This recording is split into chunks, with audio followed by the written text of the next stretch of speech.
کہ کہیں تم نے 2 شادیاں تو نہیں کر رکھیں۔ میری بات سن کر فرید الدین اپنے کانوں کو ہاتھ لگانے لگا۔ ارے صاحب، آپ کیسی باتیں کرتے ہیں؟ خدا کا خوف کریں، مجھے اس عمر میں ایک بھی مل گئی، یہی بہت بڑی بات ہے۔ دوسرے کے چکر میں کہیں اپنی پہلی بیوی کو ناراض نہ کر دوں۔ فرید الدین بڑی ہی احتیاط سے کام لے رہا تھا۔ اس کا بیوی سے ڈرنا مجھے بہت اچھا لگتا تھا، میں اس کی ان حرکتوں سے محظوظ ہوتا تھا، لیکن میں اپنی بیوی کے بارے میں تو بھول ہی گیا۔ میں نے فرید الدین کو دیکھ کر سوچا تھا، میری بیوی میرے گھر کے کتنے کام کرتی ہے، میری بیٹی کو سنبھالتی ہے، پر اس کے باوجود میں اس کی کوئی بھی فرمائش پوری نہیں کرتا۔ میں نے دل میں سوچا اور پھر گھر جاتے ہوئے ایک پھول بھی خریدا۔ آج اپنی بیوی کے لیے پھول لے کر جاؤں گا، کل کوئی اور تحفہ لے کر چلا جاؤں گا، میں نے دل میں سوچا اور واپس آ کر گاڑی میں بیٹھ گیا۔ میں گھر پہنچا تو میری استقبال کرنے والی بیوی آج میرے راستے میں موجود نہیں تھی۔ اس نے میرا استقبال نہیں کیا۔ میں سمجھا کہ شاید وہ مجھ سے ناراض ہوگی، لیکن جیسے ہی میں گھر کے اندر داخل ہوا، میں نے دیکھا کہ آنیہ بہت ڈری ہوئی تھی۔ اس کے چہرے کے تاثرات بتا رہے تھے کہ آنے سے پہلے وہ کچھ ایسا کر رہی تھی جسے میرے آنے پر اسے چھوڑنا پڑا، اس کام کو بند کرنا پڑا، اسی لیے وہ اتنی زیادہ چونکی ہوئی تھی۔ مجھے اس پر حیرت بھی ہوئی تھی، لیکن میں خاموش رہا۔ میری عادت نہیں تھی کہ میں پولیس والوں کی طرح اپنی بیوی سے تفتیش کرتا پھروں۔ میری چپ نے اسے خود ہی بولنے پر مجبور کر دیا۔ وہ میری دوست ایک آئی تھی، وہ مجھ سے ملنا چاہتی تھی، دیکھو مجھے یہ تحفہ بھی دے کر گئی ہے۔ میری بیوی نے ایک خوبصورت سا جوڑا مجھے دکھاتے ہوئے کہا تھا، یہ بالکل نیا اور بہت ہی زیادہ عمدہ لگ رہا تھا۔ واہ، یہ کون سی سہیلی ہے تمہاری جس نے تمہیں اتنا قیمتی تحفہ دے دیا؟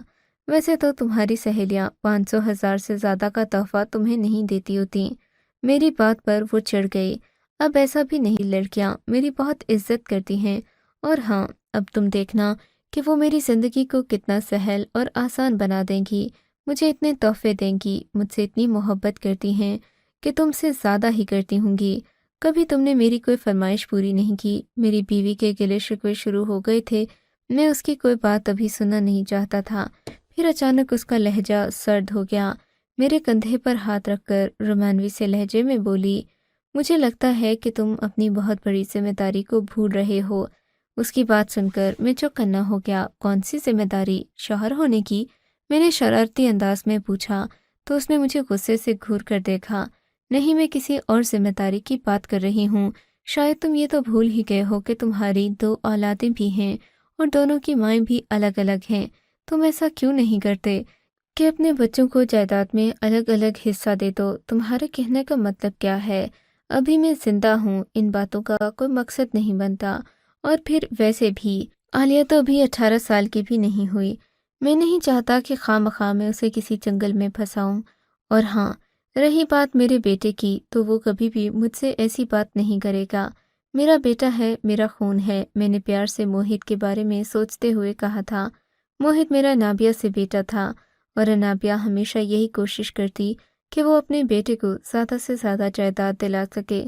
حالانکہ میرے کل 4 ہی بچے تھے، اور 2 بچے ایک بیوی سے، 2 میری پہلی بیوی سے تھے، مگر پھر بھی میری بیوی کو یہ بات برداشت نہیں ہوتی تھی۔ حالانکہ میری پہلی بیوی مر چکی تھی، پر پھر بھی میری بیوی کو کوئی نہ کوئی کھٹکا لگا رہتا کہ کہیں میں اس کو یاد نہ کر لوں۔ مجھے اپنی بیوی کی یہ حرکتیں بہت عجیب سی لگتی تھیں، لیکن میں صبر کر رہا تھا کیونکہ وہ نابیہ کو بھی تو سنبھال رہی تھی۔ اس دن ہماری بہت سرد گرم ہو گئی تھی۔ میری بیوی نے مجھ سے بہت گلے شکوے کیے، لیکن ایک اچانک ہی عجیب و غریب بات ہوئی۔ میری بیوی نے اپنا لہجہ فوراً بدل لیا، جیسے اسے کچھ یاد آ گیا ہو۔ پھر میری طرف محبت پاش نظروں سے دیکھتے ہوئے کہنے لگی، تمہیں کیا لگتا ہے میں تمہارے بارے میں کیا سوچتی ہوں؟ تم تو مجھے اپنی جان سے بھی پیارے ہو۔ میں کبھی تم سے لڑ بھی نہیں سکتی، لڑنے کا تو سوچ نہیں سکتی۔ پھر تم نے کیسے سوچ لیا کہ میں ایک معمولی سی جائیداد کی بات پر تم سے اتنی بڑی ناراضگی اختیار کر لوں گی؟ بس تم مجھے محبت سے پکارنا سیکھ جاؤ، اس دن میں تم سے کوئی لڑائی نہیں کروں گی۔ مجھے اپنی بیوی کی باتیں سمجھ میں نہیں آتی تھیں، لیکن پھر بھی میں نے اسے ٹالنے کے لیے کہہ دیا کہ تم جیسا کہو گی میں ویسا ہی کروں گا۔ پھر کہنے لگی کہ چلو میں تمہیں گرم گرم دودھ کا گلاس لا کر دیتی ہوں، تم وہ پی کر سو جاؤ۔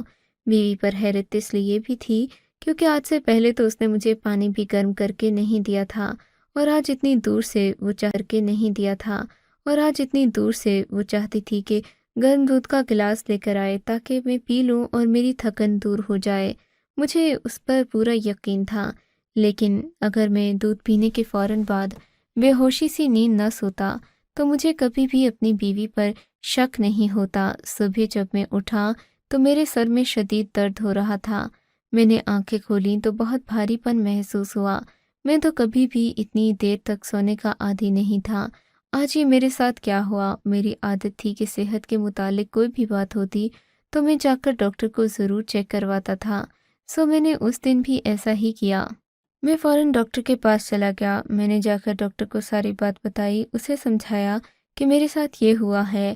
آج میں اتنی گہری اور پکی نیند سویا ہوں کہ مجھے پتہ بھی نہیں چلا۔ اگر تو یہ نیند کسی وجہ سے تھی تو مجھے وہ وجہ بتا دیں تاکہ مجھے جب بھی نیند نہ آئی تو میں ایسا ہی کچھ کروں۔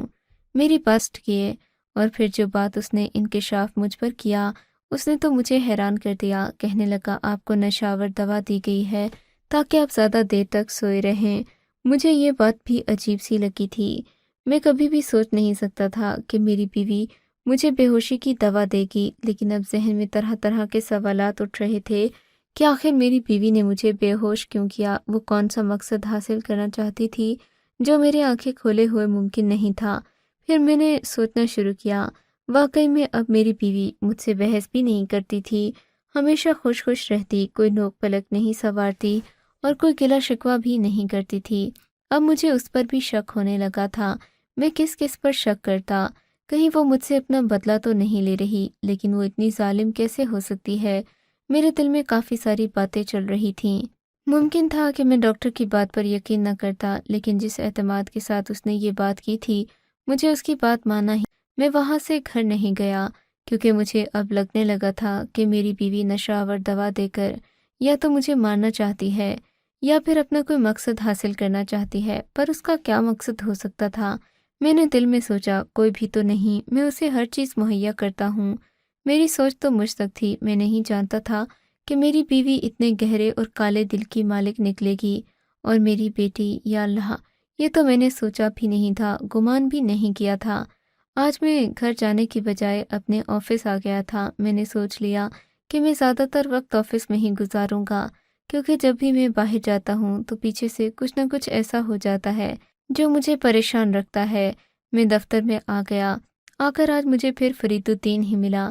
فرید الدین ہمیشہ میری پریشانی میں میرے ساتھ کھڑا ہوتا تھا۔ آج جب میں نے اسے دیکھا تو وہ بھی مجھے دیکھ کر خوش ہو گیا۔ کہنے لگا، صاحب، میں بس آپ ہی کو یاد کر رہا تھا۔ مجھے کیوں یاد کر رہے تھے؟ میں نے اس سے وجہ پوچھی۔ زیادہ چاپلوسی مت کرنا، دیکھو جو بات ہے وہ سیدھی سیدھی بتا دو۔ صاحب، آپ برا مت مانیے گا، لیکن لگتا ہے کہ آپ اپنی بیوی کے لیے گھر کچھ بھی لے کر نہیں جاتے۔ لیکن میری بیوی جوان ہے، خوبصورت ہے، ہماری شادی ابھی ابھی ہوئی ہے، بس اسی لیے میں اپنی بیوی کا بہت زیادہ خیال رکھتا ہوں۔ اور ویسے بھی آپ کو یقین نہیں آئے گا، لیکن میں گھر داماد ہوں۔ میں واقعی فرید الدین کی بات سن کر ہنس پڑا تھا۔ سوچ نہیں سکتا تھا کہ اس عمر میں وہ گھر دامادی کی جیسی غلامی کرے گا، لیکن فرید الدین کے عجیب ہی قصے تھے۔ اس کی بیوی جوان اور خوبصورت تھی، سو وہ ہر وقت اس کے لیے تحفے تلاشتا رہتا۔ اس دن بھی اس نے ایسا ہی کیا، مجھ سے یہ بات کہی تو میں نے کہا کہ چلو، میں تمہیں 2000 روپے تحفے کے طور پر دیتا ہوں، تم جاؤ، جا کر اپنی بیوی کو عیش کرواؤ۔ فرید الدین وہ پیسے لے کر بہت خوش ہوا، لیکن پھر اسے دفتر میں ہی کوئی کام پڑ، کاموں میں مصروف ہو گیا۔ اس کی جلدی جانے کی خواہش بھی پوری نہ ہو سکی۔ آفس میں چھٹی ہو چکی تھی، میں تو ویسے بھی گھر جا رہا تھا، بیوی کا چہرہ دیکھنا نہیں چاہتا تھا کہ میں کسی طرح گھر نہ ہی جاؤں تو بہتر ہوگا، سو اسی وجہ سے میں نے گھر کے باہر رہنے کا فیصلہ کیا۔ میں نے فرید الدین سے کہا، تم نے جہاں جانا ہے مجھے بتا دو، میں تمہیں لے کر چلا جاؤں گا۔ فرید الدین میری بات پر میرا شکریہ ادا کرنے لگا، بولا، صاحب آپ بہت اچھے ہیں، میں ابھی خود یہی سوچ رہا تھا کہ لوکل ٹرانسپورٹ پر جاتے ہوئے مجھے بہت دیر لگے گی، اگر آپ مجھے بازار تک لے چلیں، میں نے اپنی بیوی کے لیے ایک خوبصورت سا تحفہ لینا ہے۔ میری بیوی بہت لاڈلی ہو گئی ہے، اب وہ روز ہی ایک تحفہ مانگتی ہے، اور میری ساس وہ تو یہی کہتی ہے کہ اپنی بیوی کو خوش رکھا کرو۔ اب اس عمر میں میرا کھانے والا ہے ہی کون؟ ویسے بھی آپ میری کہانی نہیں جانتے، بڑی عجیب کہانی ہے میری۔ فرید الدین کی بات سن کر میں چپ ہو گیا۔ ہم تھوڑی دیر کے بعد بازار پہنچے۔ بازار میں فرید الدین نے ٹھیک 2 سے 2500 کا جوڑا پسند کیا تھا۔ جوڑا بہت خوبصورت تھا۔ فرید الدین کو سبھی سستے بازاروں کا علم تھا، شاید اسی لیے اس نے وہ جوڑا خریدا تھا، جو کہ دیکھنے میں بھی خوبصورت تھا، قیمت بھی اچھی تھی۔ آج تو آپ کے پیسوں کا خریدا ہے صاحب، اتنی سخاوت تو بنتی ہے۔ فرید الدین نے جیسے وہ جوڑا لیا تو لگا کہ وہ پوری دنیا کو فتح کرنے جا رہا ہے۔ بڑا خوش تھا وہ، میں نے بھی اس کے لیے دعا کی تھی۔ وہ کپڑے جو اس نے لیے تھے بڑے عمدہ قسم کے تھے اور بنے بنائے تھے، ان میں کسی قسم کی سلائی کی ضرورت نہیں تھی۔ حیرت تو مجھے اس وقت ہوئی جب ٹھیک 2 دن کے بعد میں نے اپنی بیوی کو انہی کپڑوں میں ملبوس دیکھا۔ مجھے فوراً فرید الدین کی بات یاد آ گئی تھی، اس نے بھی اپنی بیوی کے لیے ٹھیک ایسے ہی کپڑے لیے تھے، انداز کر دی تھی۔ دل میں سوچا کہ فرید الدین چپراسی ہو کر اپنی بیوی کا اتنا زیادہ خیال رکھتا ہے، جبکہ میں ہوں کہ میں اپنی بیوی سے کوئی بات نہیں کرتا۔ کتنی بری بات ہے، مجھے زیادہ لڑنا جھگڑنا نہیں چاہیے، میں نے دل میں یہی بات سوچ لی تھی۔ لیکن پھر 2-3 بار ایسا ہونے لگا، فرید الدین جب بھی اپنی بیوی کے لیے کوئی کپڑے، جوتے، گلدستہ، جو بھی چیز خریدتا، وہ میں گھر آتا تو مجھے اپنے گھر میں پڑی ملتی۔ ساتھ ہی ساتھ بیٹی کا بدلتا رویہ مجھے پریشان کر رہا تھا۔ اب میں اپنی بیوی پر باقاعدہ شک کرنے لگا تھا، کیونکہ میری بیوی بھی عجیب و غریب باتیں کرتی، کبھی کبھی تو اپنے بیٹے کی بہت غلط حمایت کرتی۔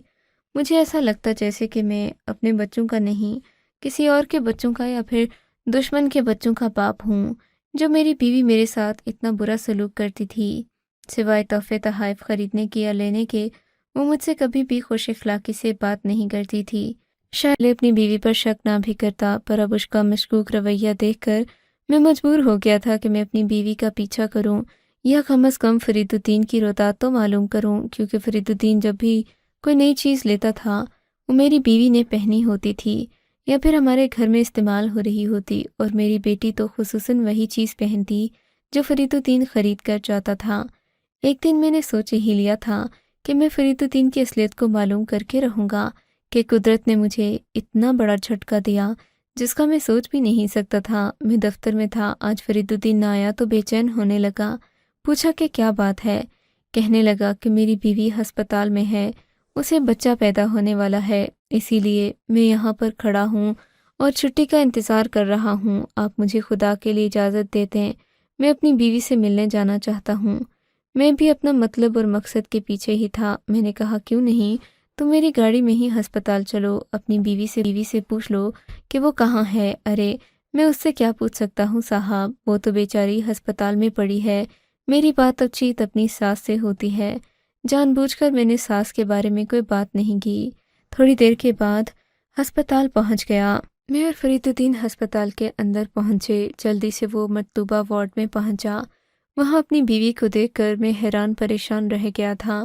میری بیوی باہر کھڑی تھی، جبکہ فرید الدین کہہ رہا تھا کہ یہ میری ساس ہے۔